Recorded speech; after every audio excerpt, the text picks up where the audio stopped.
Some apartment buildings have superstitions. Missing room numbers, missing floors. But the Ashcroft Tower in downtown Chicago had something much stranger. Residents claimed the building's elevator occasionally stopped at a floor that didn't exist. Floor 27. The strange thing? The building only had 26 floors.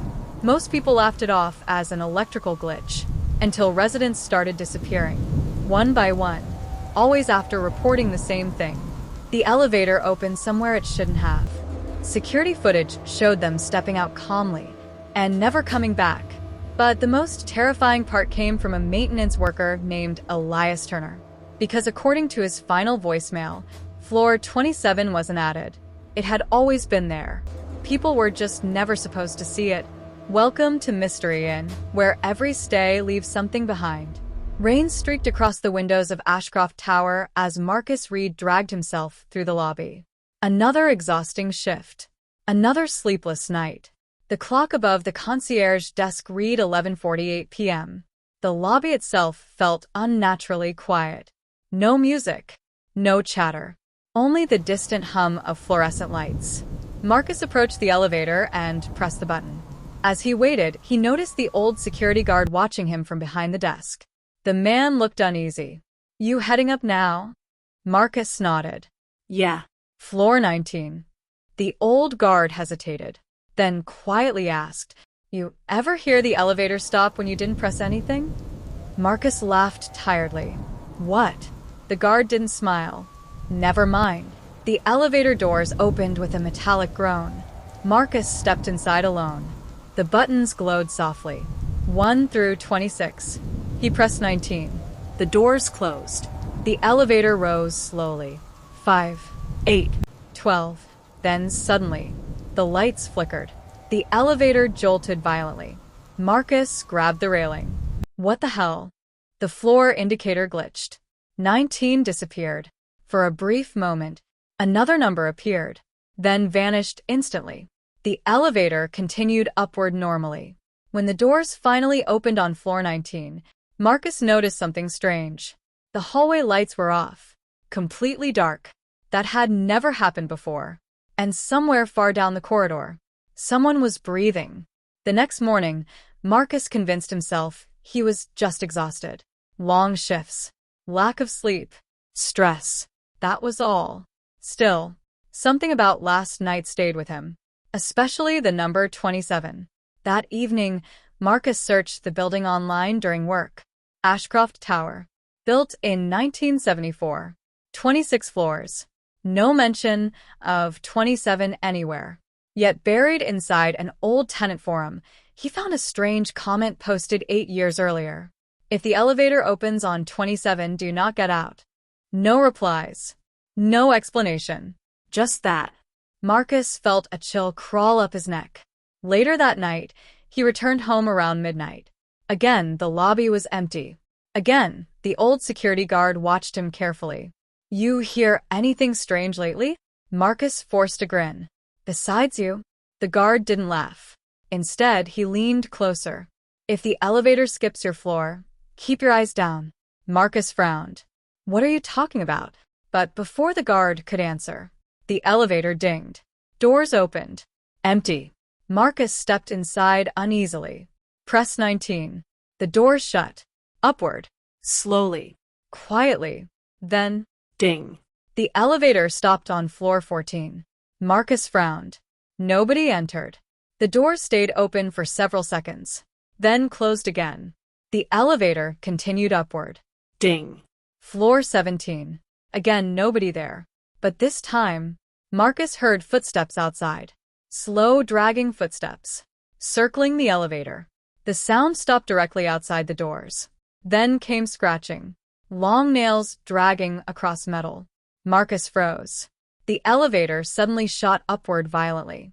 The lights blinked red for half a second, and the floor indicator red. The doors began to open. Marcus immediately looked down at the floor, remembering the guard's warning. Cold air flooded inside. It smelled rotten. Wet. Like mold and dead flowers. Then he heard movement outside the elevator. Not walking. Crawling. Fast. Something moved past the doorway. Marcus clenched his eyes shut. Then came a woman's voice. Soft. Gentle. Marcus. His blood froze. It sounded exactly like his dead mother. Marcus, look at me. The elevator doors slowly began closing again. The voice became desperate. Please look at me. The doors slammed shut. The elevator dropped suddenly back to floor 19. Marcus stumbled out, shaking violently. And just before the elevator doors closed behind him, he saw muddy handprints smeared across the inside walls. Marcus didn't sleep that night. At 3:11 a.m., he heard the elevator moving outside his apartment. Up, down, Over and over again. But when he checked through the peephole, the hallway was empty. Only the elevator doors opening and closing repeatedly at the end of the corridor. Ding. Open. Empty. Close. Ding. Open. Empty. Close. Then suddenly, someone stepped out. A woman wearing a gray business suit, her head tilted unnaturally to one side. Marcus couldn't see her face.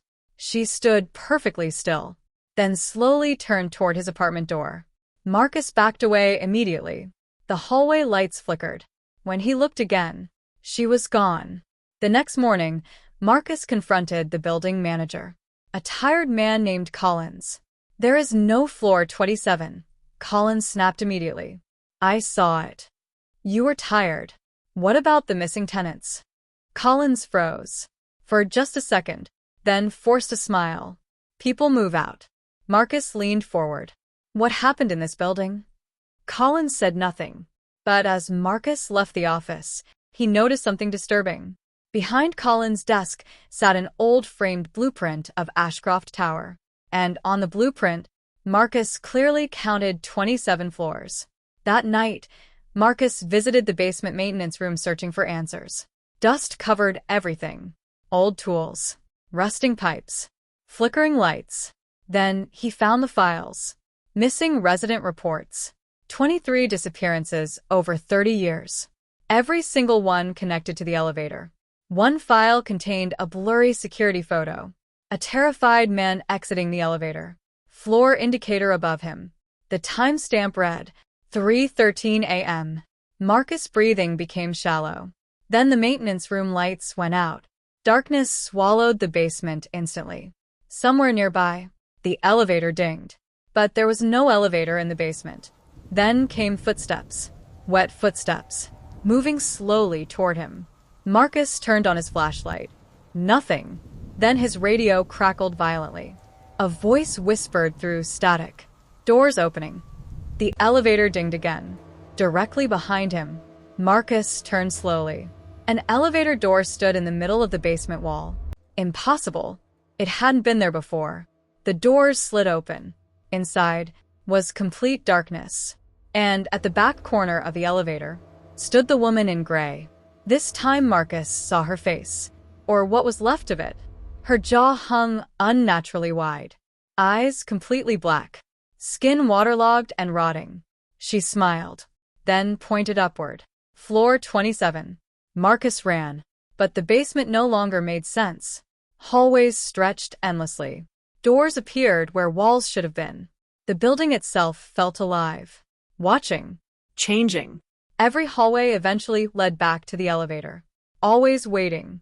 Always open. At 3:13 a.m. the power throughout Ashcroft Tower suddenly failed. Residents screamed from distant apartments. Emergency lights bathed the hallways in red. Then every elevator in the building activated simultaneously. Ding, ding, ding. Every floor. Every door opening together. Marcus watched from the 19th floor hallway in horror.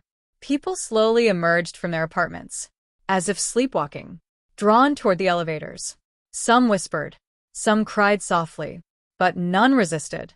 Marcus grabbed one elderly man. Don't go. The man looked at him with empty eyes. She's waiting upstairs.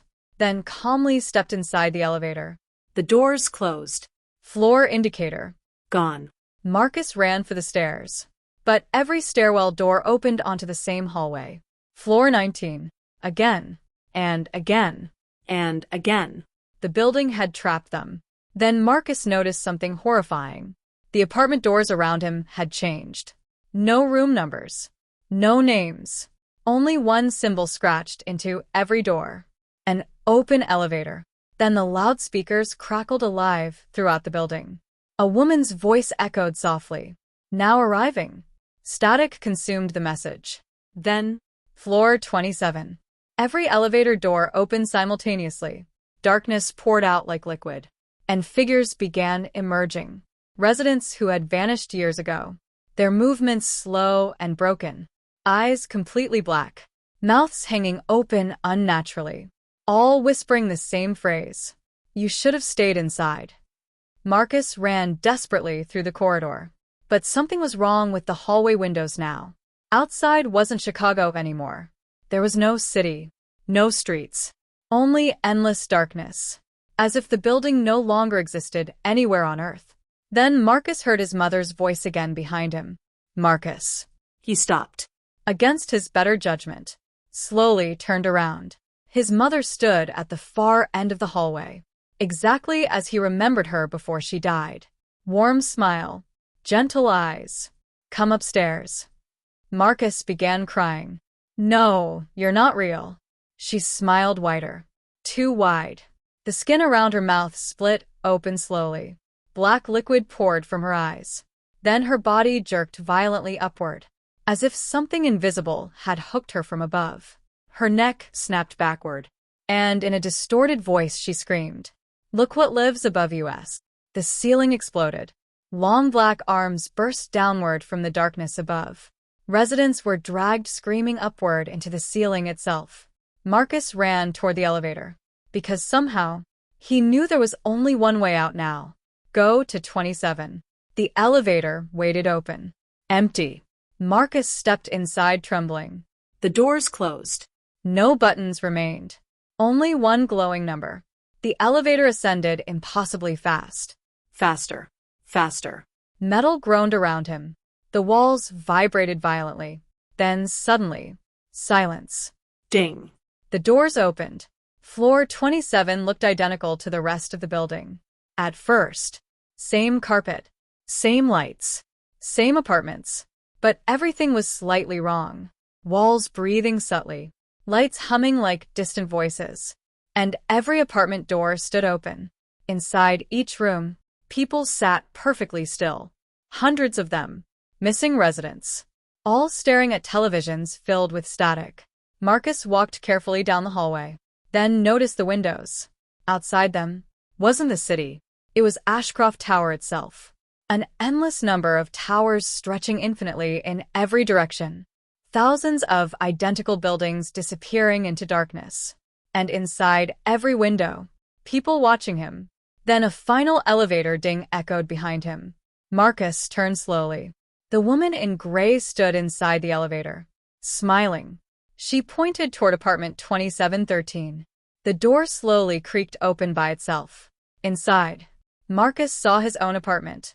Exact copy. And sitting on the couch inside was Marcus, watching TV. The other Marcus slowly turned his head, smiled, then whispered, "You finally made it upstairs." The apartment door slammed shut instantly. All hallway lights went black. Then every television inside floor 27 turned on at once. And from hundreds of screens, Marcus watched security footage of himself entering Ashcroft Tower earlier that week. Again, and again, and again. Like he'd been trapped in this cycle before. The loudspeaker crackled one final time. "Welcome home." Then the elevator doors closed by themselves. And somewhere deep above the building, something enormous moved. The next morning, Ashcroft Tower residents reported strange elevator malfunctions throughout the building. Management blamed electrical issues. But according to security footage, at exactly 3:13 a.m., one elevator opened on floor 19. A terrified man stepped inside alone. The doors closed. And the elevator continued upward, past floor 26, to a floor that officially does not exist. Floor 27.